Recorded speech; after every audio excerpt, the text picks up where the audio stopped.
भर्तियां निकले, लेकिन जिस तरीके से 25/12/2023 को जो लेटर आया और उस पत्र के तहत 5,000 युवाओं, उनके परिवारों और ये युवा, इनका काम ये था कि केंद्र और राज्य की जो योजना है, इस योजना को उस गरीब तक पहुंचाना, जो गरीब शहर से दूर है, जिस गरीब परिवार में एजुकेशन नहीं है, उनको केंद्र और राज्य की योजना को उस तक पहुंचाना, उनका उस तक लाभ पहुंचाना, ये उनका काम था।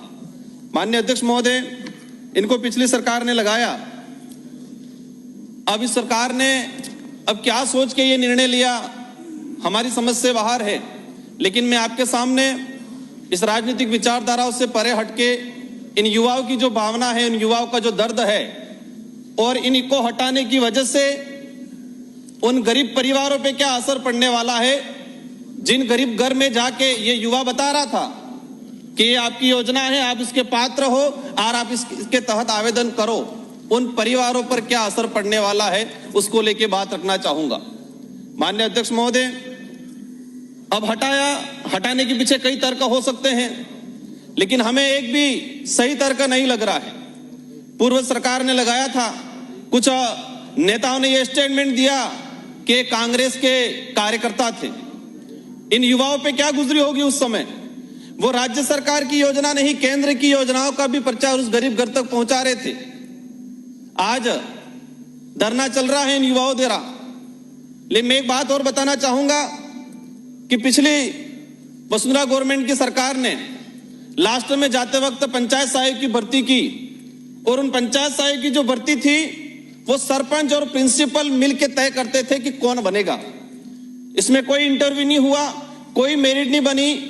लेकिन इसके बाद कांग्रेस की सरकार आई और उस सरकार ने उनको नियमित रखा, और उसी सरकार ने पंचायत सहायक को एक सम्मानजनक पद दिया और सम्मानजनक सैलरी दी। हम इस सरकार से भी ये आशा चाह रहे हैं कि पिछली सरकार ने जो लगाया था वो किसी के कार्यकर्ता नहीं थे, इनका इंटरव्यू हुआ। माननीय अध्यक्ष महोदय, मैं सारे सदन को बताना चाहूंगा, मैं उस धरना स्थल पे गया और एक व्यक्ति ने, बच्चे ने बोला कि मैं आरएसएस द्वितीय वर्ष प्रशिक्षित हूं, अगर कांग्रेस ने भेदभाव पूर्ण तरीके से और कार्यकर्ता आइडेंटिफाई करके अगर लगाया होता तो मैं कैसे लगा, ये उस आदमी ने सवाल किया।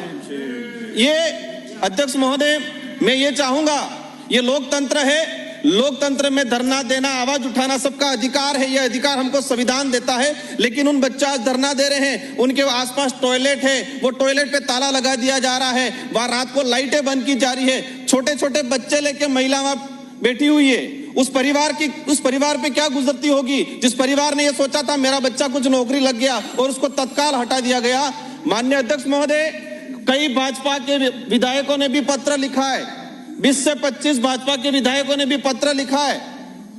हम चाहेंगे माननीय पंचायत सहायकों, इन जो बैठ के बात करिए। माननीय अध्यक्ष महोदय, इनकी भावना को समझते हुए जो सरकार के मंत्री हैं, मुख्यमंत्री जी से अनुरोध करना चाहूंगा और आप इस पे सख्त कार्रवाई करते हुए सरकार को निर्देश करें कि इन राजीव गांधी युवा मित्र को एज इट इज वापस लगाया जाए, और जो धरना दिया जा रहा है अभी तक परमिशन नहीं दी गई है, उनको परमिशन दे और इन युवाओं को राहत पहुंचाए, उस गरीब घर तक राहत पहुंचाए। छोटे छोटे बच्चे लेके सरकार मेडिकल की सुविधा करवाए। ध्यान करना चाहते, आ गया।